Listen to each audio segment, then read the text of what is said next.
Nada ha fascinado más tanto a los arqueólogos como a los teólogos por igual que la identidad de la ubicación del paraíso perdido del hombre, es decir, el jardín del Edén.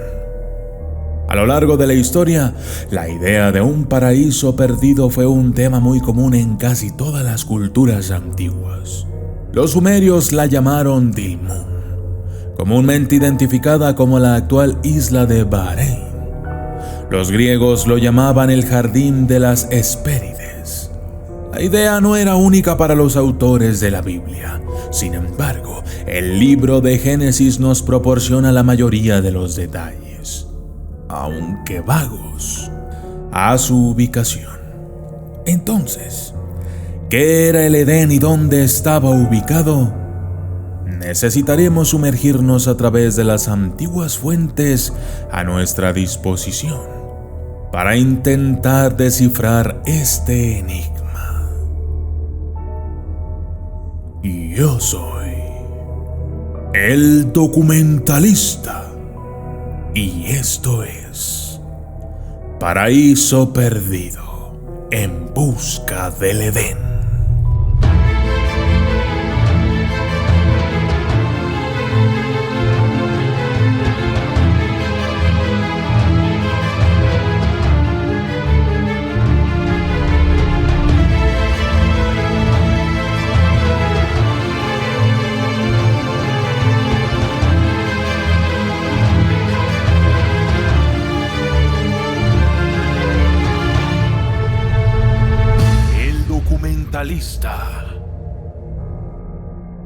Génesis 2:8 nos informa de un jardín situado al este, árboles y animales en abundancia, por el cual fluyó un río y se dividió en 4: Pishón, Gihón, Tigris y Éufrates.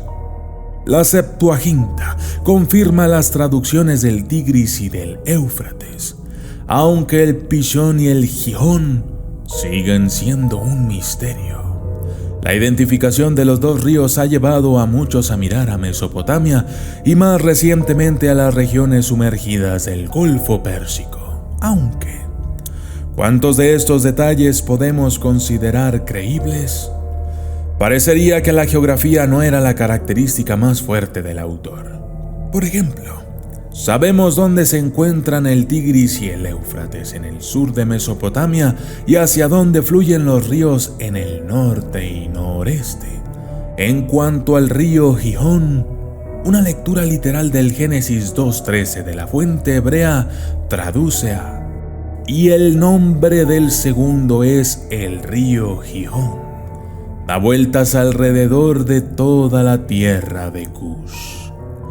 Leímos claramente que Gihón fluía del Golfo Pérsico y se separó para rodear a Cush. Según fuentes hebreas y asirias, Cush se identifica como Etiopía. Sí, la misma Etiopía que reside en el continente africano. Por esta razón, muchos han identificado al río Nilo con Gihón, aunque tal identificación invalidaría la declaración original en el sentido de que se separó junto a otros 3 del mismo río. Coincidentemente, Primera de Reyes 1:33 menciona una fuente cerca de Jerusalén con el nombre de Gihón.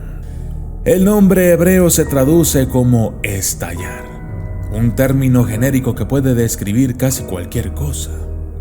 Cuando leemos más allá del libro del Génesis, encontraremos referencias adicionales al Edén. Por ejemplo, en Isaías 37:12 dice: han librado los dioses de las naciones a los que mis padres destruyeron, como Gozán, Harán y Resef, y a los hijos de Edén que estaban en Telasar. Ezequiel 27:23 nos dice: Harán, Cané y Edén, mercaderes de Seba de Asur y de Chilmad, fueron tus mercaderes.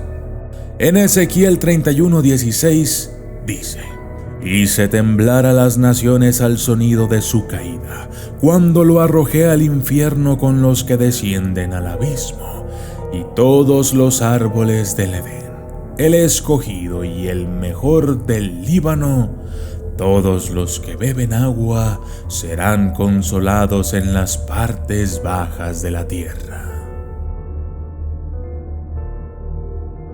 ¿Significa esto que el Edén estaba todavía en el tiempo en que el libro de Ezequiel fue escrito, durante el exilio babilónico? Isaías habla de los hijos del Edén como una nación que todavía existía, mientras que Ezequiel insinúa que el Edén es una ciudad mercantil.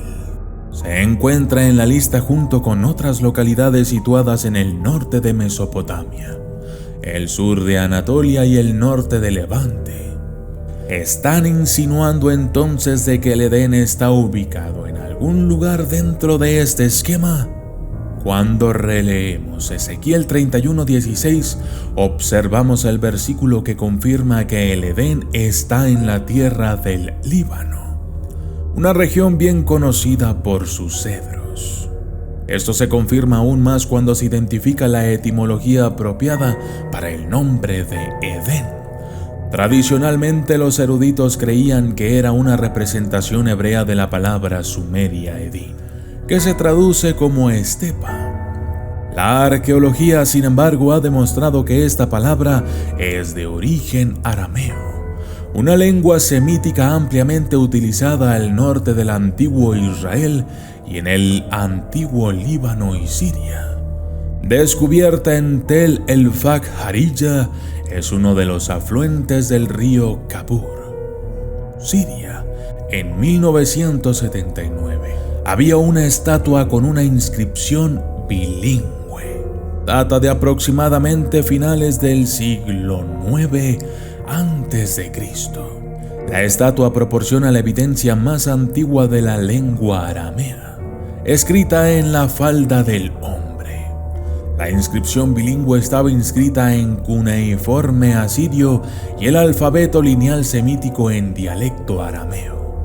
Este texto bilingüe es la clave para la identificación e interpretaciones más tempranas de la palabra Edén, usado como verbo. Corresponde al verbo asirio para riqueza o exuberancia. Esta traducción refuerza la idea de un paraíso detrás de la narrativa del Génesis. A pesar de este extraordinario descubrimiento, las fuentes asirias proporcionan más pistas sobre la ubicación del Edén. Los registros asirios han revelado la identificación de un estado arameo que prosperó entre los siglos XIX a.C. El nombre de este reino era Bit Adini, o Casa del Edén, y su capital estaba centrada en Tel Barsib, hoy en día Tel Ammar. Bit Adini sería considerado y absorbido por el imperio neoasirio en el año 856 a.C. Durante el reinado de Salmanasar III, situado en Siria, Tel Barsib estaba situado a lo largo del río Éufrates. Es ahora que los pasajes crípticos en Ezequiel e Isaías y la ubicación general del Edén comienzan a unirse. El libro de Isaías arroja luz sobre el resultado del pueblo que habitó el Edén, como fue el resultado de muchas naciones que se opusieron a los asirios y más tarde a los babilonios. Los conquistados serían exiliados a los confines más lejanos del imperio. A principios del siglo IX a.C., se formó una coalición aramea que se opuso a la máquina de guerra asiria. Ashur-nasir-pal reinó entre 883 y 859 a.C. Sofocaría esta rebelión hasta que su hijo Salmanasar conquistó y absorbió la región. Durante este periodo, la gente habría sido exiliada y los ciudadanos asirios se reasentarían en los territorios recién conquistados. Los edenitas, junto con los pueblos de Harán, Gozán y Resef, fueron transportados a Telasar, que fue una ciudad conquistada y mantenida por los asirios. Escrito en las crónicas asirias y babilónicas como Tel Asuri, ha sido identificado como Bit-Purnaki, también escrito como Bit-Barnaku en Elam, al este de Mesopotamia en el Irán actual. ¿Cómo se relaciona esto con el huerto del Edén en el libro del Génesis? Creo que la narración es alegórica, posiblemente pensada como propaganda. Fue inspirado por la expansión asiria y las muchas personas exiliadas para no volver nunca a su patria, es decir, la expulsión de Adán y Eva al este. Lo que puede confirmar esta afirmación es un versículo que se encuentra en Génesis 3:24. Dice: «Echó, pues, fuera al hombre y puso al oriente del huerto del Edén los querubines y la espada encendida que se volvía por todas partes, para guardar el camino al árbol de la vida». Después de convertirse en parte del imperio asirio, la antigua capital de los edenitas, Tel-Barsib, fue asirianizado. Estaba decorado con bellos rosetones, procesiones reales, escenas de caza y hasta el Lamasu. El Lamasu, también conocido como duende y curibu acadio, era una divinidad con la cabeza de un hombre y el cuerpo de un toro. Típicamente se paraban como guardianes, usualmente en el palacio del rey y en el salón del trono. Estos Lamasu son uno y lo mismo que los querubines hebreos.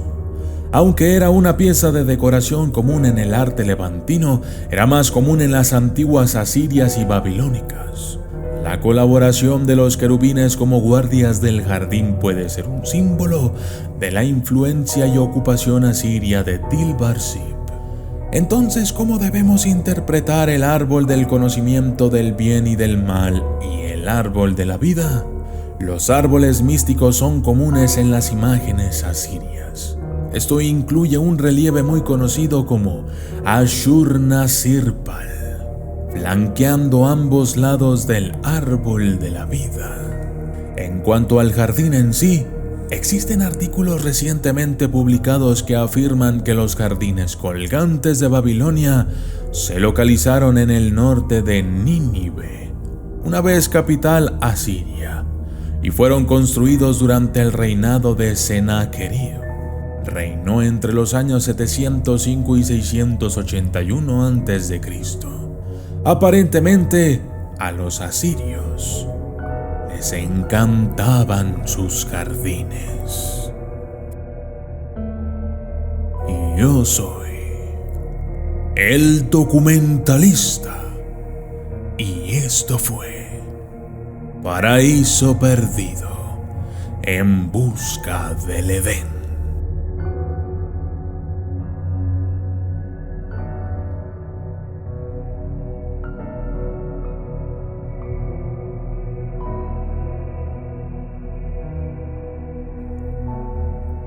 Saludos especiales para Margarita García Leana, Kenplay y Sestecor, Mario, Omar, Vale, Katia y en especial a Sugeli por su cumpleaños, Enrique Tepos, Rico Ángel Dones, Juan de la O, Alexander Cruz de Nicaragua, Papi Chulo, Juan Ignacio Rina, Anderson Venegas de Lima, Perú, Silvia Viridiana y a Marcos Macías. Felicitaciones por ser papás. Manuel Mozo, familia Herrera Huayanca, Irma Morales Olqui, Belén del Rosario Cahuana Torres, Dangerous Ansel, María Ponce, Pablo III, Ramiro Campos, Michael Martínez, Alex Ventura, Misteria 16 Vázquez, Ernesto Alejandro Herrera Martínez, Ponce Alejo, Carolina Fernández, el 3666 Azul 22 Rubio, Pati García, Esmeralda Torres y Kaiser Fox. Gracias y hasta la próxima.